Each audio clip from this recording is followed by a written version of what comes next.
Salut, bienvenue sur Cybermatic. Aujourd'hui, nouveau tuto sur Microsoft Word dans lequel je te montre comment insérer une image dynamique dans Word. Cas typique d'usage, le logo de ta compagnie change, tu as un préformat qui est déjà configuré et tu ne veux pas t'embêter à modifier tous tes documents. Si tu utilises la bonne méthode d'insertion des images, tu n'auras pas ce problème. Et c'est ça que je te montre aujourd'hui. On passe à la pratique. Donc voilà un fichier Word, somme toute classique, c'est du docx, rien de très spécial. Pour ajouter une image dans ce fichier, la méthode la plus simple, celle qu'on utilise dans 99% des cas, va être l'insertion d'une image. On va le faire à partir de notre appareil ou d'une image en ligne, on a plusieurs options. Globalement, on passe toujours par là.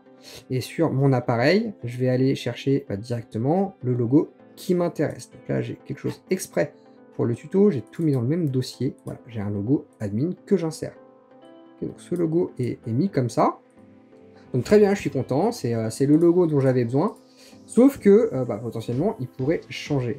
Et donc du coup, ce fichier, une fois que tu as inséré le logo, tu peux voir déjà que ton fichier Word est un peu plus lourd qu'avant, et que tu supprimes ou pas le logo directement de ta fenêtre, là, de ce dossier, ça n'a pas d'impact dans Microsoft Word, parce que tu as enregistré en dur ce logo directement dans ton fichier.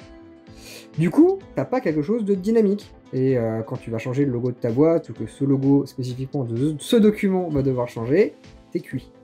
Heureusement, on a une autre méthode d'import qui fonctionne dans ce cas de figure, et c'est ce que je vais te montrer tout de suite.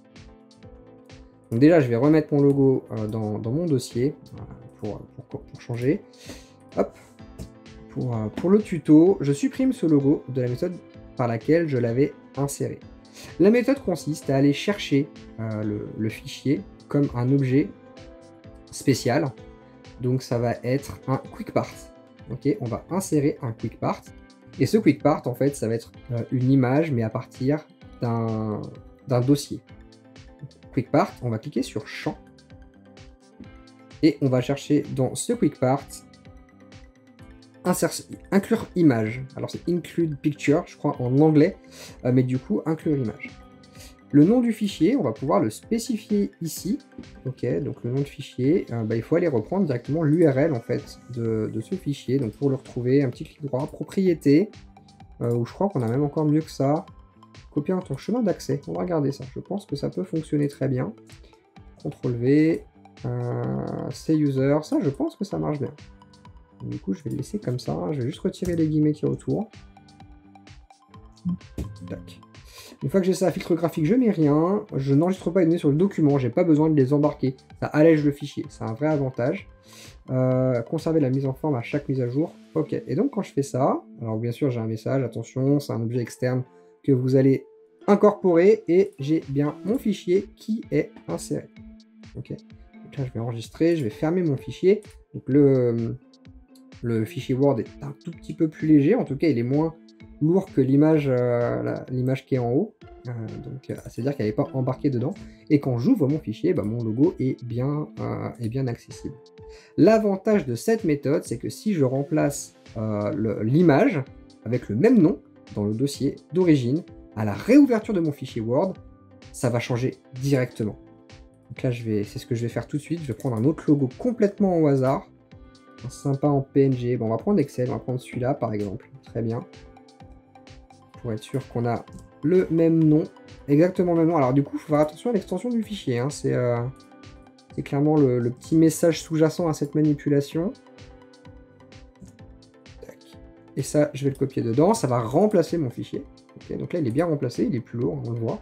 Mis à jour maintenant. Non, pas mis à jour maintenant d'ailleurs. La dernière fois que ça, c'est quand je l'ai créé. Et quand je réouvre mon fichier Word, il a mappé directement ce logo que je viens d'ajouter. Voilà, il est déjà réinséré, donc j'ai pas eu besoin de faire de modification, pas besoin de retourner dans les menus images, de supprimer une image, de la remettre. Donc ça, là, ça marche pour un document unique. Par contre, quand tu as une centaine de documents qui sont sur une charte graphique très précise, si tu utilises un champ avec un lien d'image, tu vas gagner un maximum de temps quand tu sais que au niveau branding, ça peut évoluer. Voilà pour ce tuto rapide Microsoft Word dans lequel je te montre comment insérer une image dynamique. Ça veut dire qu'il va changer quand tu remplaces une image dans un dossier précis. Donc voilà, il faut juste bien faire attention à ce que ça ait la même extension, que ça ait exactement le même nom et qu'on la stocke au même endroit. Mais si tu passes par le Quick Part en champ, tu vas pouvoir ajouter des objets dynamiques, même qui sont externes à ton fichier. J'espère que la vidéo t'a plu, qu'elle te sera utile. En tout cas, voilà, si tu manipules pas mal d'objets, pas mal d'images dans ton fichier Word, clairement, tu pourrais tirer un gros avantage de cette manipulation. Lâche un petit pouce et abonne-toi à la chaîne également, ça c'est la récompense du créateur. Ça te permettra de voir d'autres tutos qui sortent toutes les semaines et active ta petite cloche pour être notifié de leur sortie. Allez, amuse-toi bien avec Word et avec tes images et nous on se dit à très bientôt pour un prochain tuto. Ciao!